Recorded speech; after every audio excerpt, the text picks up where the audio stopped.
Audio Jungle.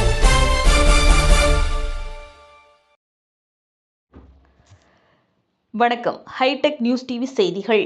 Phoenix market city மற்றும் palladium Chennai உடற்தகுதி ஆர்வலர்கள் மற்றும் சமூக உணர்வுள்ள நபர்கள் ஒன்றிணைத்து ஒற்றுமை ஓட்டம் 2025 சாலை பாதுகாப்பு, மனநலம், பெண்கள் மற்றும் குழந்தை பாதுகாப்பின்மை போன்ற முக்கியமான சமூக பிரச்சினைகள் குறித்த விழிப்புணர்வை ஏற்படுத்தும் நோக்கில் நடத்தப்பட்ட மாரத்தான் போட்டிக்கு அமோக வரவேற்பு கிடைத்தது. இந்த நிகழ்வில் 1400க்கும் மேற்பட்ட ஓட்டப்பந்தய வீரர்கள் ஆர்வத்துடன் பங்கேற்பதை கண்டனர். இது மாற்றத்திற்கான சக்தி வாய்ந்த இயக்கமாக அமைந்தது. 6 கிலோமீட்டர் யூனிட் ரன் 2025 மரியாதைக்குரிய விருந்தினர்களான திரு கிரிராஜன், நாடாளுமன்ற உறுப்பினர் ராஜ்யசபா, திரு ராஜ் பிரின்ஸ் ஆரோன், உதவி காவல்துறை ஆணையர் திரு கௌதம், பள்ளி வளர்ச்சித்துறையின் மாநில துணை செயலாளர் மற்றும் டாக்டர் யாழினி ஆகியோர் அதிகாரப்பூர்வமாக துவக்கி வைத்தனர். ஓட்டப்பந்தய வீரர்கள் ஃபீனிக்ஸ் மார்க்கெட் சிட்டியில் இருந்து புறப்பட்டு 100 அடி சாலை வழியாக வேளச்சேரி ரயில் நிலையத்தை நோக்கி சென்று ஃபீனிக்ஸ் மார்க்கெட் சிட்டிக்கு திரும்பிச் சென்றனர். அமெச்சூர் ஓட்டப்பந்தய வீரர்கள் முதல் அனுபவமுள்ள விளையாட்டு வீரர்கள் வரை அனைத்து வயதினரும் பங்கேற்பாளர்கள் யூனிட் ரன் 2025 ஊக்குவிக்கப்பட்ட காரணங்களுக்கு ஆதரவாக தங்கள் வரம்புகளை உயர்த்தியதால் பாதை ஆற்றல் மிக்கதாக இருந்தது.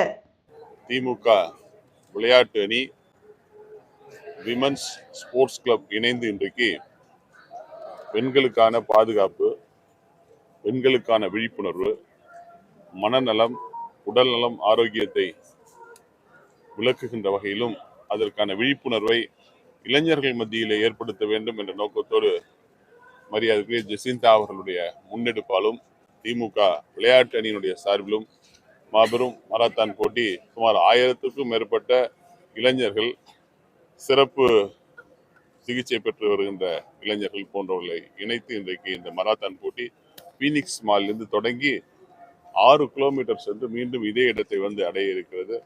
இன்றைக்கு உடல்நலம் குறித்து இன்றைக்கு விழிப்புணர்வை ஏற்படுத்த வேண்டிய காலகட்டத்திலே நாம் இருந்து கொண்டிருக்கிறோம்.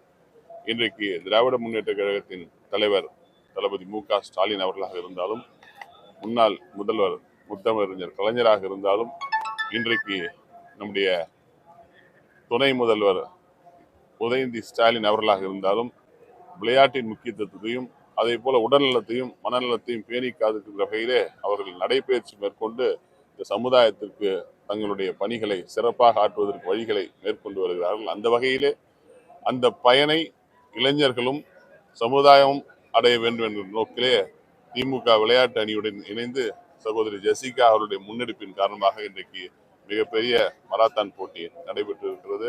இந்த நிகழ்ச்சியிலே நாங்கள் கலந்து கொண்டு தொடக்கி வைத்திருக்கிறோம். இது போன்ற நிகழ்வுகள் தமிழ்நாடு முழுவதும் நடைபெற வேண்டும். கலைஞருடைய எண்ணங்களையும் தளபதி மு.க. ஸ்டாலின் அவருடைய இந்த இளைஞர்களுக்கான நல்ல உடல்நலம் பெற வேண்டும் என்ற நோக்கத்தையும், அதே போல விளையாட்டு அணியினுடைய விளையாட்டுத்துறை அமைச்சராக இருந்து நம்முடைய உதயநிதி ஸ்டாலின் அவர்கள் எடுத்து வருகின்ற முயற்சிகளுக்கெல்லாம் ஒரு முத்தாய்ப்பு வைத்தது போல இந்த நிகழ்ச்சி இன்றைக்கு நடைபெற்றிருக்கிறது. இதன் மூலம் இன்றைக்கு இளைஞர்கள் விழிப்புணர்வு பெற வேண்டும், சிறந்த மனநலம், ஆரோக்கியத்தை அவர்கள் பெற வேண்டும், பெண்களுடைய பாதுகாப்பை இன்றைக்கு சமுதாயத்திலே முன்னெடுப்பாக எடுத்து சென்று அவருடைய பாதுகாப்பை உறுதி செய்யப்பட வேண்டும் என்ற நோக்கத்திற்கு நடைபெற்றிருக்கின்ற இந்த மராத்தானுக்கு எங்களை எல்லாம் அழைத்து எங்களுக்கு தொடங்கி வைப்பதற்கு வாய்ப்பளித்திருக்கின்ற இந்த போட்டி நடத்துகின்ற சகோதரி ஜெசிந்தா அவர்களுக்கும் திமுக விளையாட்டு அணி நிர்வாகிகளுக்கும் நன்றி வணக்கத்தினையும் தெரிவித்துள்ளேன்.